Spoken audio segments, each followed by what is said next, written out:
Good morning, Frank Watkins, 7th of April, and in the presence of Joe and Kylie. Good morning. Good morning, everybody.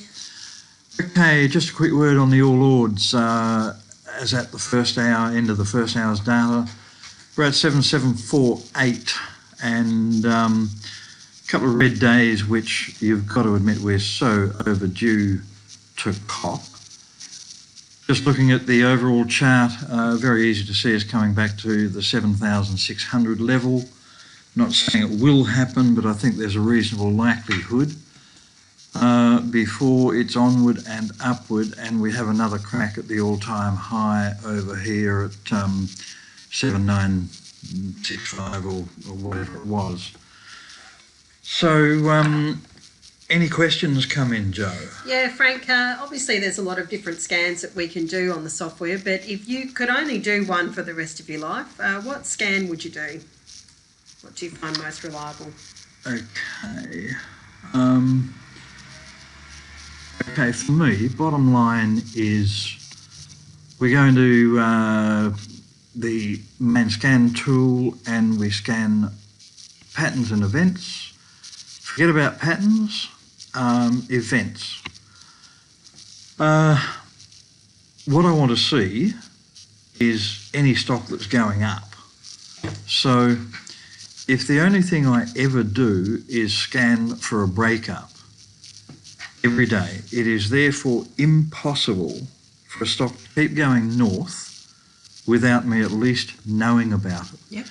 The only thing you probably want to change is the time frame. So in a really bearish market, you want to make sure something is going up to a new breakout before you enter. So to make sure, you might go with a 55 period. Yep.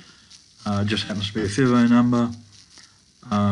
55 trading days. It's really about 3 months. So I want to see something at a 3-month high before I hop on board in a bear market. Sure. At the moment, I still think we've got a pretty strong market. So I'd probably come back to something more like 21, okay. Another FIBO number. Yep. And when we're really going strong, you'll notice I had an 8-day breakout in there. Now, more than likely I'm going to get far more results with an 8-day than I will with a 21 than I will with a 55.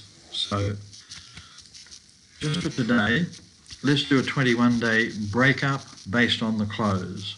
I have today's data ticked, so it's going to be based on the close as at the end of the first hour of trading today. I'm always interested in increasing volume for 4 days. Forget MACDs. I just don't bother much with any of the computer indicators. I want to see if on-balance volume is, again, 21% above 3 days ago. I'll probably never change that. Okay. Don't bring that back to 8 or 55 or whatever. I want to see any volume. I'm going to go 500% more than yesterday. And then it's a case of filters. For me, I'm interested in the gutter. So I'm going to go from 001 and I'll stretch that out to $4.50. Now, main reason for that price range is I can see things in that price range, let's say doubling fairly quickly. Whereas if I go out to $100, we're not going to see a $100 stock double very quickly. Yeah. But really my true range from a, let's say, a more conservative point of view would be 50 cents to $4.50. But I enjoy the gutter. Ignore anything that traded less than $200,000. I think that's a fair starting point. Even your 1, 2, 3 cent stocks. If there's not a couple of $100,000 go in there, I don't want to join the club. And why not? Because it just doesn't move enough. It just shows, one person with $50,000 may be able to influence a very thinly traded stock. Yep. So I actually want to see that there are people in there, people interested. Yep. By the same token, very similar, ignore results that have volume of less than 100,000.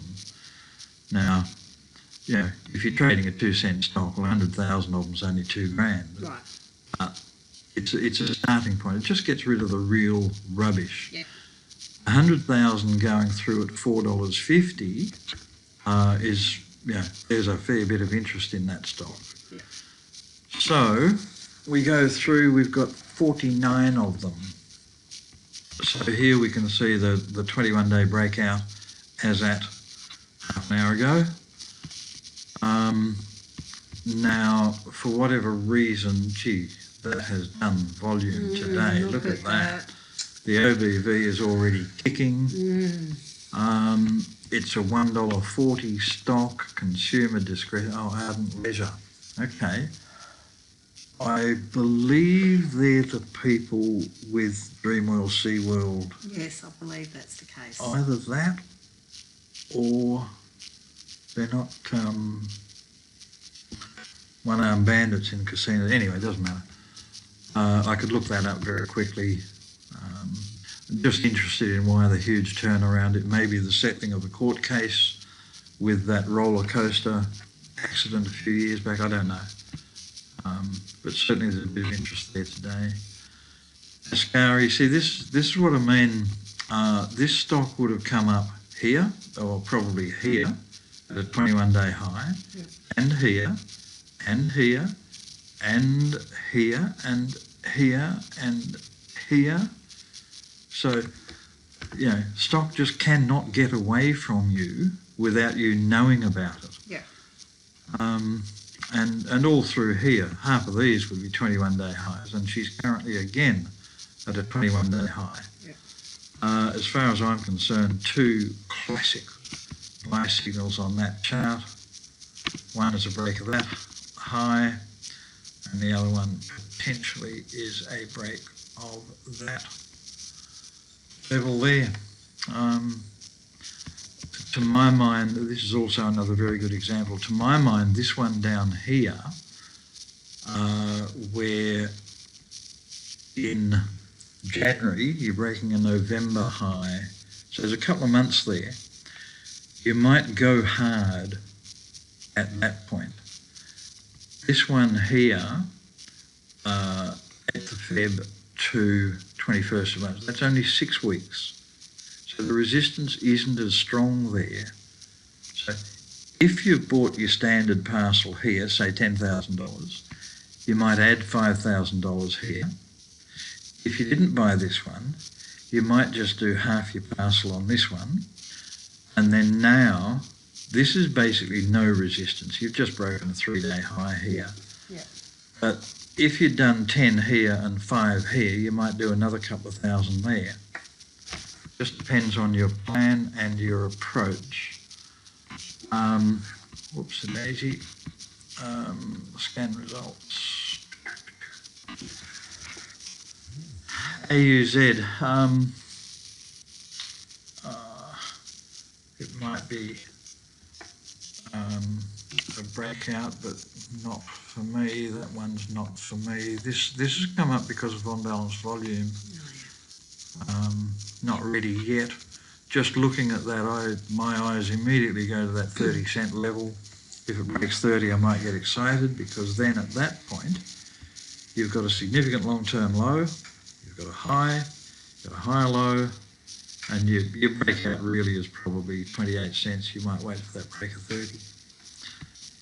So doing that scan every day, yeah, it just brings everything to your attention. Yeah.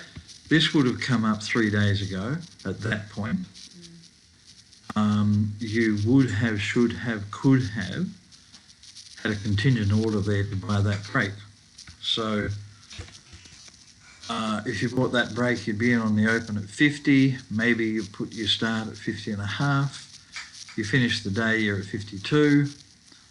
And now, lo and behold, you're at 52 and a half. You're raking it in with half a cent. Consumer staples, 612 million out there, rising OBV. Not sure what else you want.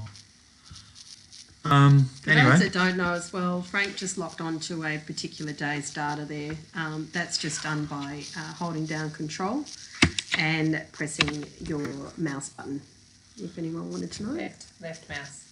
Yeah, left mouse, yeah. left mouse. Yeah. I have a keypad, a touchpad. I don't have mice. No, well, hit the left of your touchpad. Okay, thank you. I'd be lost without the instructions. Okay, we'll leave it at that, and Touchwood, talk to you shortly. Cheers. Bye.